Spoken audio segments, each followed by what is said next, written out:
Hi there. Hey. Thank you. It's fabulous to be back in front of my hometown. This is really a treat. It is always a treat to talk to my hometown. So Sean was right. I left you in anger last time. I told you that we were suffering from these two professionally pissed off people. And depending on your politics, one may scare you more than the other, but together they should scare us all. You see, the thing is that we've been suffering from what I call sudden illumination syndrome. That's when all the lights go on at once and it just blinds you. Just like when you're in a dark room and when the lights go on, you can see, but you can't focus yet. And I think as a community nationwide, we're kind of like that. We see more than ever, but it doesn't mean we're focusing. When those lights went on, what was ticking you off? What's ticking you off these days? I want you to think about that. We're going to revisit that later. But the fact of the matter is all this technology has allowed us to talk, and we can talk like never before. But we aren't exactly putting the same kind of energy into listening. So what would happen if we started listening to each other? I think we could get naked. So what do I mean by naked? This is an idea of where no one sector, no one individual, no party has the market cornered on good ideas or good people. We could rid ourselves of a reliance of thinking of one way to do something or think of ourselves without labels. We could think of ourselves not left, not right, but a more important direction, forward. Forward in common, in community. Why is the common good so important? For me, it's pretty simple. No one does well in a bad neighborhood. I don't care if you run a school, if you run a business, if you run a nonprofit or a church, mosque, or synagogue. No one does well in a bad neighborhood except gun runners and drug dealers. And I don't think there's too many of them in this room tonight. We need to understand that sudden illumination syndrome didn't happen by accident. It happened by design. And that the common good isn't going to happen by accident either. It will also happen by design. It's not something that we find. It's actually built. It's built all the time, in fact. And in order to do that, we need to understand that our world is built by tools, how those tools are used in civic design, and where you, as an individual, can pivot from an actor to a spectator.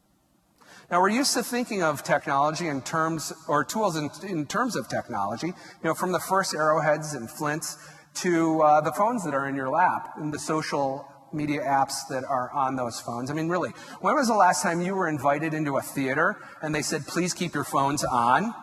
But tonight we are. Please keep those ringers off, though. But here we are with technology. But here's the thing. We're not used to thinking of institutions as tools, but we need to understand that they are. Our schools, our governments, our nations, our religious identities, our businesses, our community groups are all inventions as well. They were designed, they were intended, and they are very, very powerful.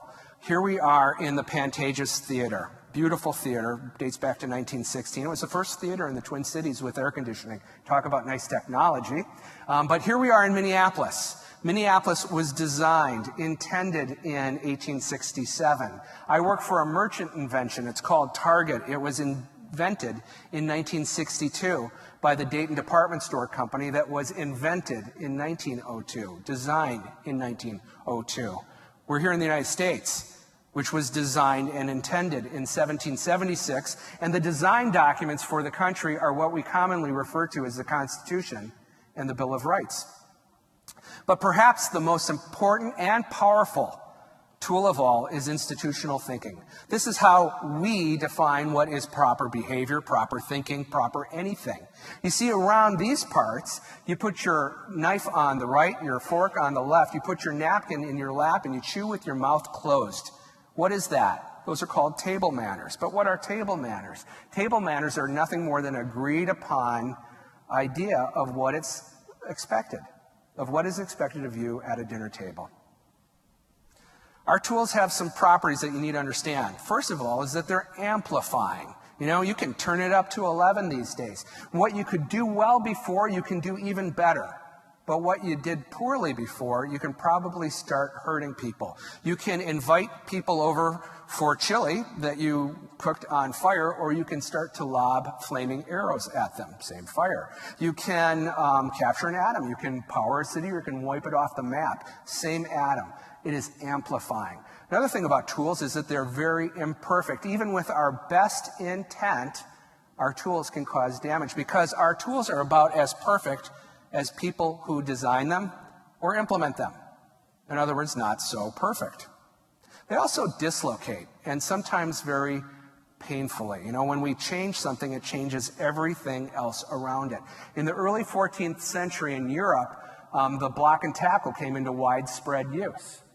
And almost overnight, a quarter of the working population was put out of work. Those folks turned into marauding bands of bandits and murderers, all because of a pulley. It's very dislocating. Now, the last thing is that tools are really, really impermanent. They're built to change. You can't buy a car that will play this, and it's not because it's Cheap Trick. It's because you can't buy a car these days that will play an 8-track tape. And it's not that 8-track tapes are bad. They were impermanent. We grew out of them into cassettes, CDs, and now, our MP3 players into our cars. Think about the first bikinis in 1947. That wouldn't even raise an eyebrow right now, but that was incredibly salacious in the late 40s. Or what happened to Pluto in 2006? Actually, nothing happened to Pluto. It happened to us. We got better technology, the Hubble telescope. We looked out at Pluto and we said, oh, that's an icy rock floating around the sun. And guess what? There's more icy rocks just like it. And even though there's no one in this theater who can name every mountain on the planet, there's no one in this theater who can name every river on the planet, apparently for the school children of planet Earth, you can't have more than 8 planets. Can't remember more than those. So Pluto, thank you very much for your service. Revolve in peace.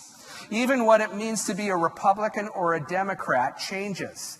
And if you don't believe me, check your Civil War history. Very, very changing, this world.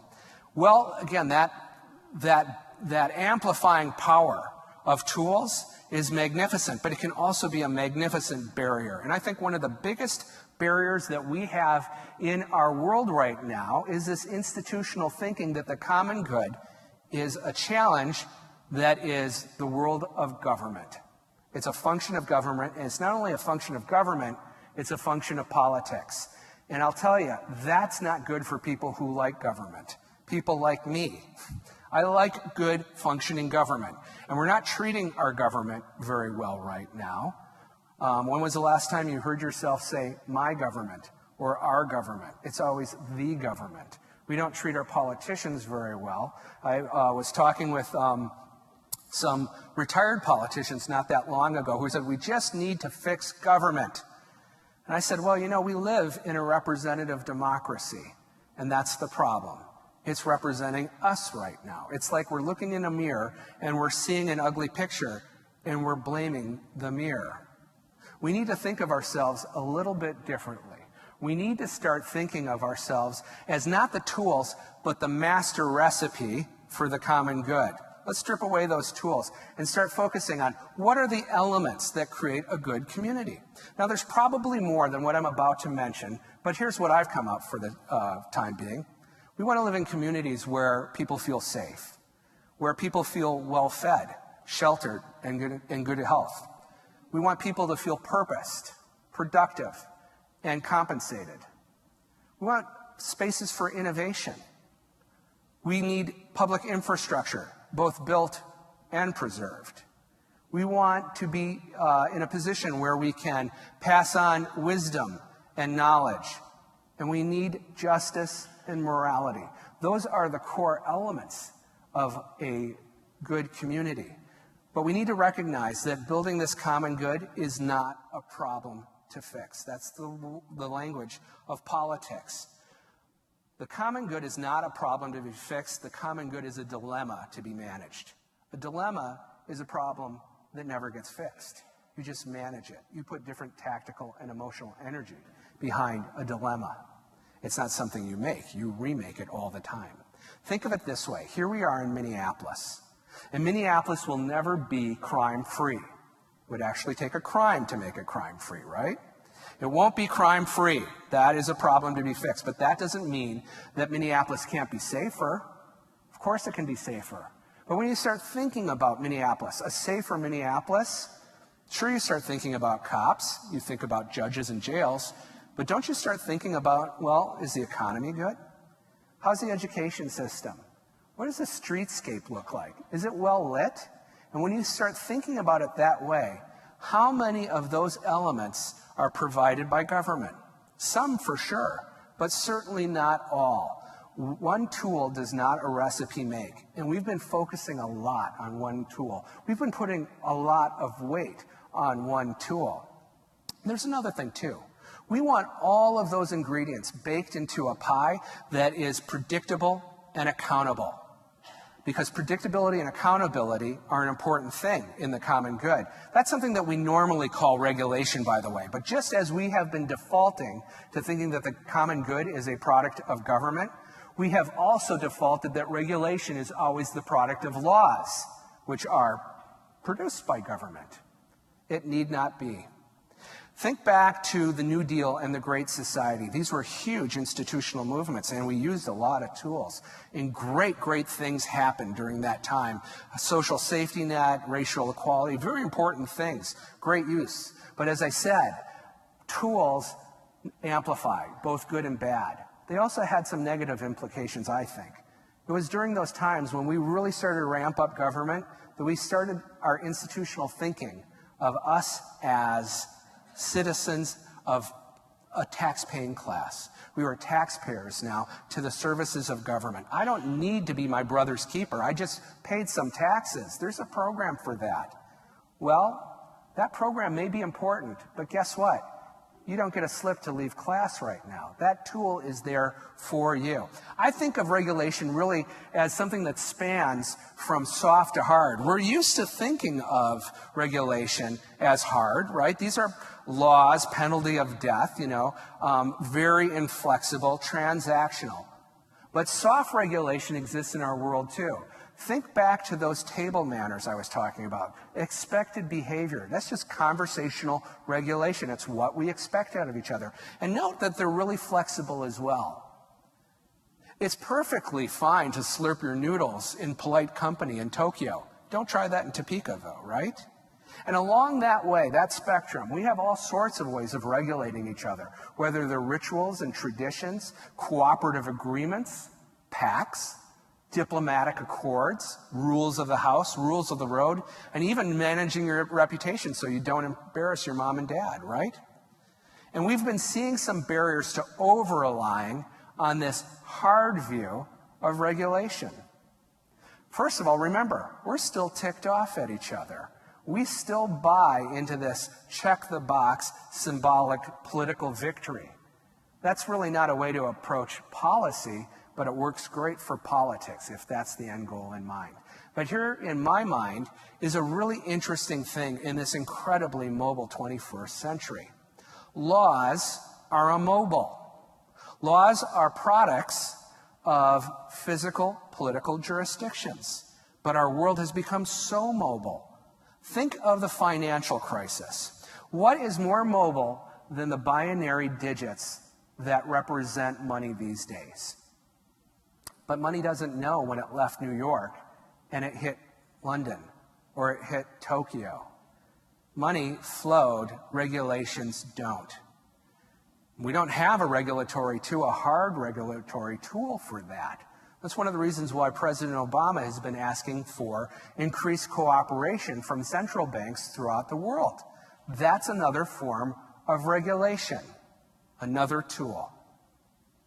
See, the challenges that we face in this nation right now and in the world at large, they actually transcend jurisdiction.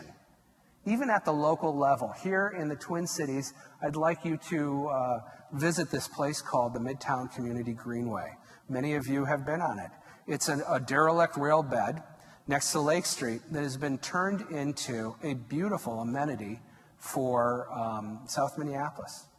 And it was a motley crew that came together around that. We had local businesses. We had huge businesses. We had every level of government around that table. We have state, we have federal, we have county, we have metropolitan, we have municipal government, we have neighborhood groups, we have neighborhood activists, and we have non-governmental organizations, all around that idea that we wanted to turn a rail bed into something that was beautiful, and working together beyond jurisdiction, beyond one kind of tool. We were able to remove regulatory hurdles. We were able to enable the environment for private investment. We were able to beautify and secure the space for the public at large to be down there. And we were able to provide 21st century mobility amenities. It's a beautiful place.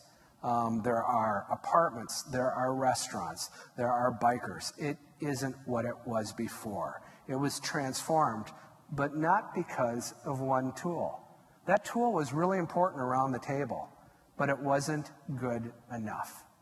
This community knows how to work that way. Our biggest challenges right now, they span the globe, and they impact us in many, many different ways through many, many different institutions. So, why not design as many of our institutions as possible as tools towards this thing called the common good?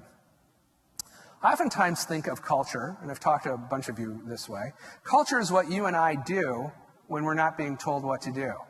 There's another word for that. It's called habits. And habits exist in habitats. Habitats are created when we use all of the tools together. I'm 45 years old, and in the household in which I was raised, racial equality was not an issue. It was a value. My parents didn't say, okay, Nate, you have 5 minutes for racial equality. Okay, time's up. No, I was raised with that. But here's the important thing. I wasn't just taught racial equality by my parents, and I wasn't just taught that in the school. And there was nobody from the government, living in the spare bedroom in my house. I was taught about racial equality by the Jackson Five, and Bill Cosby, and Electric Company, and Sesame Street. My mom sat me down in front of PBS in 1969 in front of the first episode of Sesame Street. And aside from being completely fluent in Spanish a half hour later, I was taught that people of color, women of color, could be beautiful and kind and intelligent. Sesame Street was an incredibly powerful tool in the toolbox of the world I grew up in. And Archie Bunker probably was for my parents as well. And it's not that hard regulation wasn't important. The Voting Rights Act of 1964, landmark legislation, incredibly important. It's just that the culture that emerged around that solidified it. It emerged in a way that became much more deeply enforcing than just the laws. And in my lifetime, we've gone from I have a dream to I have a black president. Have we fixed racism? No, because it's not a problem. Have we made inroads on that dilemma?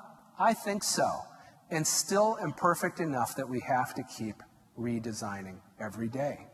And when I think about the habitat that we have created around racial intolerance, I look to my young daughters, Ivy and Violet, and I think of the world we're building around environmental stewardship the very same way. As it would be totally antithetical for me to go work for a business, give my business to, go join a club, or participate in a school that was overtly racist.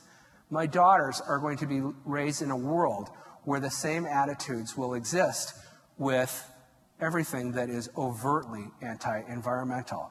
As important as the Kyoto Protocol is, I think Dora the Explorer is just as powerful in creating that kind of habitat. Our world is being filled with new products, new services, where sustainability is an integrated design into those products. We are thinking of how we live together. Our institutional thinking is changing around that. We are literally building a habitat that is designed for environmental stewardship. And there's a lot of opportunity in that habitat as well. So think of another, so that's how we've done it, right? Racial equality is how we did it, and environmental stewardship is how we're doing it. Think of healthcare, and think of how badly we're doing it right now.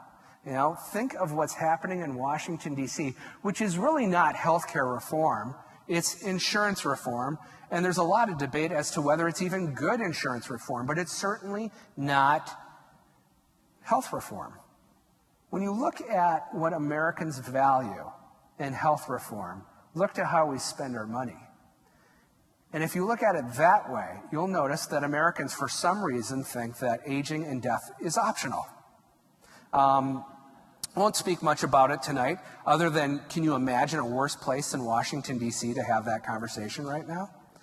But another huge tranche of activity is in this area. We have a get sick and we'll fix you culture. Doesn't it sound inane to pass a law to make you healthier? It isn't going to happen. We know it, actually, when you put that construct together.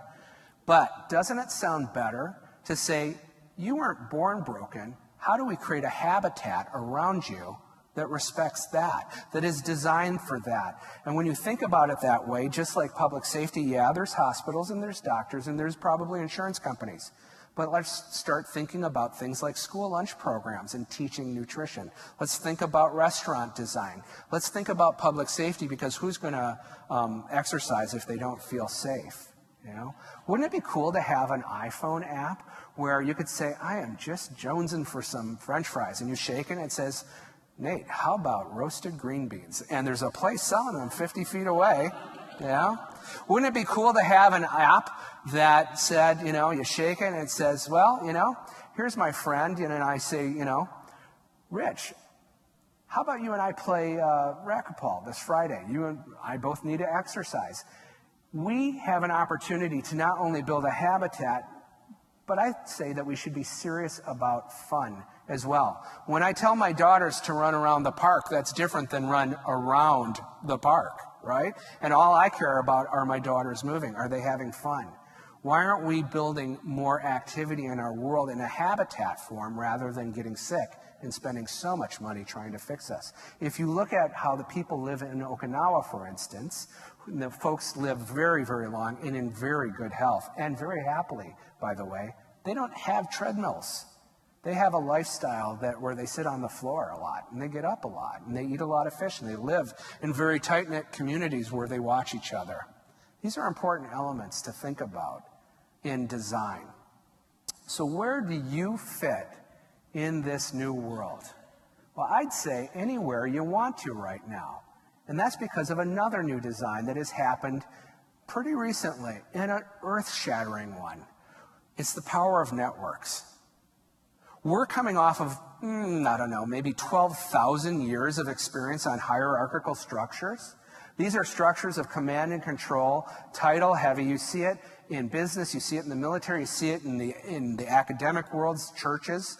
And it's really about transactions. But think about it, for 12,000 years, we've been taking stuff out of the ground, we've been making it into something, and then we've been servicing the movement between. It was very efficient to organize around these transactions, but now we're in networks, and that is completely different. It's not that hierarchy has disappeared, but we have a new world where what good is a fence, or I should say, fences are disappearing, so what good is a gatekeeper? You don't need a gatekeeper. This is a world where we need expertise, not experts. You can post a movie on YouTube and get 2 million hits, and no one ever says, so what film school did you go to? Think about it this way. 50 years ago, I would have gone to a doctor. He would have said, Nate, this is what's wrong with you, and this is what you're going to do. Maybe 25 years ago, I would have gone to that doctor and he would say, Nate, this is what's wrong with you. This is what you're going to do, and if you want, you can have a second opinion. But now, before I see my doctor, I've been on WebMD. I've already seen the Prilosec ad, right? And I go to that doctor and I say, I think I know what's wrong with me. Would you confirm that? And if so, would you help me manage this? This is a world of authoritative influencers, not authorities. This is ground-shaking stuff, because 1 out of 10 of you are telling the other 9 where to shop, what movies to see, what books to read, what restaurants to go to, and even whom to vote for. You as an influencer are incredibly powerful right now.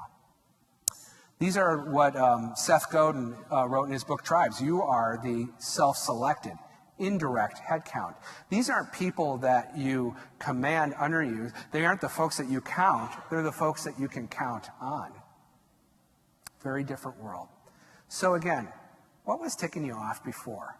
Because maybe that's something that you can start practicing what I call the 7 C's on. The 7 C's of integrated common good design. The first step is calm down. We need to calm down.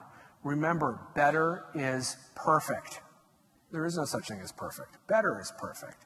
Don't operate in anger. We've been throwing a lot of stones at each other, and we're not going to move forward together. We have to calm down. And again, that only happens with intent. Then I'd suggest, how about becoming a connoisseur? I don't care what it is, whatever you're passionate about, become a connoisseur. And what I mean by that is understand not consumption, but commerce. Understand the whole story behind that product, that good, or that service. We go to the grocery store, we buy hamburger, and we forget it came from a cow because it's square and it's under plastic. But if you put Nyman's Ranch on it, then it's grass-fed, humanely treated cows munching away on a hillside overlooking the Pacific that you would kill to be waking up to every morning, right? But if you understand the whole story, the implications of who was involved in that, you become very articulate about that good product and service. And there is something out there that I know you're crazy about, and it is of interest to you to learn like that. And if you do, how about curating? Separate the good from the bad. Better yet, separate the good from the really excellent, because you'll have that kind of knowledge. You'll know. And then in this world, co-produce. Don't use sticks. Use carrots. Go to that purveyor, if you will, and say, if you design it with these attributes, I'll buy it. And if I buy it, I will compensate you. Compensation is so important. We need to put value on what speaks to our values. We don't oftentimes do that, or we don't do it enough, because it's worth more to you. But I don't necessarily mean just spend more money on it, although oftentimes that is a great thing to do. Spend more money on what speaks to your values, because it is excellent. There's 2 other ways we can compensate in this networked world. One is, be conspicuous. Now, conspicuousness is no different than it was before. It's saying something about yourself with the products and services that you buy, but it's different as well these days. It used to be, I'm rich and I'm famous. I drive a Ferrari and you can't. But now it can be, I'm rich and I'm famous and I'm driving in a hybrid. And why aren't you? Whenever you see a Hollywood star coming out of a Toyota Prius, that's pretty conspicuous, right? Never mind that they probably flew there privately. But it's pretty conspicuous, right? Every time you see a woman walking down the block, with a shopping bag that says, this is not a plastic shopping bag, that's pretty conspicuous as well. You have more opportunity with more products right now to be conspicuous than ever before. But here's the killer thing. In this world, you can connect. You can take that curation, that connoisseurship, you can compensate by connecting to your tribe. You can convene around these ideas. That is an important way of compensating these days, is not only finding the great things out there, but driving people to them. That's how we will create the goods, the services, and the ideas of the common good. So let me tell you a little bit about emerging products. I'd like to talk to you about Lulon. Lulon is a company run by a friend of mine named Eve Blossom. Eve goes into the mountains of Southeast Asia and she finds grandmothers who are teaching their granddaughters the art of sustainable weaving. Beautiful products, beautiful products. And she takes a big chunk of her profits, and she puts it back into those villages in the form of not just only wages, but food and health care. But here's where it gets really cool. Eve is an architect by training. She didn't get into Lulon because of silk, and she's a great designer. She got into Lulon because she was really concerned about human trafficking. She was held at knife point trying to rescue a 6-year-old from a brothel. And she said to herself, I could try the hard regulatory route of trying to pass a law in Bangkok, good luck, or she could try the soft regulatory habitat thing. Because now you, as a 7C common good consumer, can say, this is a pretty pillow, this is a pretty pillow, but this is a pretty pillow with a stunning story that I co-produce. When I buy that pillow, it isn't just a good, it's not just a transaction, it's a relationship. By buying that pillow, I'm helping to keep a little girl out of a brothel, and I'm helping to keep her in her village. That isn't just environmentally sustainable, that's culturally sustainable. It's magnificent, just through a purchase. Let me talk to you about Tesla. Tesla is a sports car company. They make electric sports cars that are faster than Porsches and 4 times more efficient than a Prius. Why do I like this? Well, I like cars. But I like this because Tesla has turned green into sexy. And I think that's cool. Green as the new luxury. Think about the Toyota Prius again. The first Prius did okay in the marketplace. And the reason why was that it was a really cool hybrid engine, but it was tucked inside of an EconoBox car, just like any other economy car, right? But the second Prius was a rolling earth shoe. It was a political statement, you know? It was a statement to every suburban it drove by saying, I am saving the earth right now, right? It was a political design. That's important. But Tesla is saying you can have your cake and you can eat it too. You can be green and you can still be sexy. That's an important transformation in environmental stewardship, that you get to live your life with that as an integrated design element. Let me talk to you about rational energies. And in a spirit of complete transparency, I need to let you know that I am involved with this company. And some of their founders are back there as well. Rational is an amazing story, though. Rational Energies is going to produce ultra high quality, ultra low sulfur, renewable green diesel fuel. Drop in, no change in infrastructure. The thing to know about Rational is it couldn't have existed without the dislocation that we're all complaining about. Rational could not exist in a world of cheap oil. And Rational is an incredible technology that will allow us to continue, in some ways, business as usual, except very, very different. Finally, I want to talk to you about Coca-Cola as a product. Coca-Cola is coming to market next year with a product that is sweetened with stevia.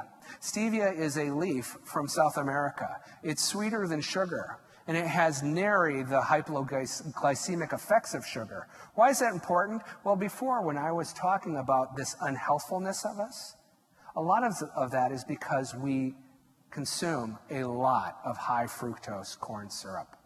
And when Coca-Cola puts a product or an element, it's a design element, like stevia into that product, they pull a lot of high fructose corn syrup out of our diets because we drink a lot of Coca-Cola in this country. In fact, they won't be the only beverage that is sweetened that way in the coming year. But here, as the point to make, though, is that you as a 7C consumer, if you start buying that product, if you start connecting with your friends, don't you think that other food products will start having stevia as a design element in it? If you see stevia being successful in the consumer marketplace, don't you think other producers will start using that as a design element? There's another reason why I mentioned Coca-Cola as well, though. It goes to institutional thinking. One of the things that seems to have emerged in our country is that big is bad. I guess unless it's big government, that's okay. But big is bad. And what I'd like to say is that big or small has nothing to do with it. It's all about the design. If the design is good, big is beautiful. Big means mass. We aren't going to build much common good at the boutique level. Boutiques are important. But big can be beautiful. It's a big tool then. If the design is good, big can be beautiful. I want to tell you about some services as well. Heifer International. Do you have a friend out there who likes to knit, for instance? Does that friend like to knit but not really need anything? And you're like wondering, what do I get her for Christmas? Well, perhaps you could go to Heifer International and you could buy a flock of sheep for a family in the Andes. You can do that these days. You can buy livestock on the web for families in need who can turn that livestock into their own livelihood to produce sweaters or other consumables. That's important because in this world, you don't have to have an individual linked to an institution. That is an individual linked to another individual. That's philanthropy that ties you around the world at a very personal basis. And again, it couldn't have happened 20 years ago. It took a network to do that. And then I want to mention Navigate, because there's some folks in the audience tonight that are members of this. Navigate is a group of students that prepare low-income, mostly immigrant students, for higher education. They didn't ask for permission. They asked for participation and partners. Talk about no gatekeepers. They're not in the business of doing this, but they are accomplishing this. That as well is about a barrierless world. Very exciting. But there's another design I want to talk to you about tonight, because all those designs are going to be very, very, very difficult to reach unless we invest in one further design, and that's called the common ground. Remember, this won't happen by accident. This is not a command and control world. This is a world of networks, but we still need to exercise intent. We've been meeting for a long, long time in what I call temples of conflict, where we engage in a designed conversation called adversarialism. Think about it. Party identification, issue identification, committee hearings. It's not a bad design. In fact, it's a really wonderful design when the subject that matters is public policy, where it's black versus white. How do we get to gray? But when it becomes over politicized, it's black versus white. How do I become whiter and make you blacker? And we're doing that too often. It's not to get rid of that design. It's to fix that design by adding another one. And that's what I'll call alignment design.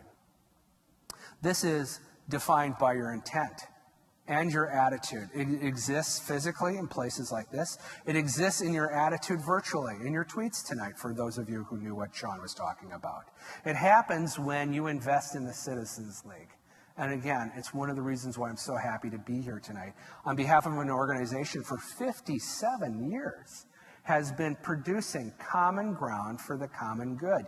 Folks, if you travel the country, you would know how stunningly unique this group is. Amazing. It's been around for a long time, a very long time, and it has produced amazing benefit for this community. And it needs your assistance now as well, because community is a product in this world. And we need community that intends, designs for the common good. And those of you who aren't members yet, if you choose to be a member tonight, I hope you'll be conspicuous about it and maybe connect. We don't honor the giants upon whose shoulders we stand upon, and we stand on some big giants in this community. We don't honor them by mimicking their tools. We honor them by mimicking their intent and their purpose. I mentioned before a design document. It's called the First Amendment. And in it, the Bill of Rights, and in it is the First Amendment. And it gives us the freedom of speech. It gives us the freedom to talk, but we need to recognize it also gives us the freedom to listen to the perspectives of others. That didn't necessarily exist before we gave ourselves that right. It also gives us the right of assembly. But in addition to giving you the right to assemble in like-minded silos, it also gives us the opportunity to share our tribes and build the common good, to assemble it every day. So there you have it. In my mind, our world is built, destroyed, and rebuilt every day. We do that by understanding our toolbox. Understanding that tools are made of not only technology, but our institutions. And most of all, our institutional thinking as how it all comes together. needs to know that we can focus on this common good master recipe rather than having the institutional knowledge or thinking that it's about one tool. We can understand that one tool is not enough. One form of regulation is not going to be enough in this mobile world. And we can drive our challenges from political issues to cultures that live in designed habitats. We can do this by practicing the 7 C's of common good design. Everyday decisions that you make, you can design and co-produce common good outcomes into them. And of course you do this first and foremost by investing in the common good, in things like the Citizens League. The 2 oldest forms of community we have on this planet are war and trade. We've been at war for a very long time, a war of words and a war of institutional thinking. But by sailing the 7 C's, perhaps we can start to trade our best ideas. We can inspire our best efforts regardless of who you are, where you are, or what you do. It's time to drop our labels. I think it's time to get naked. Thanks.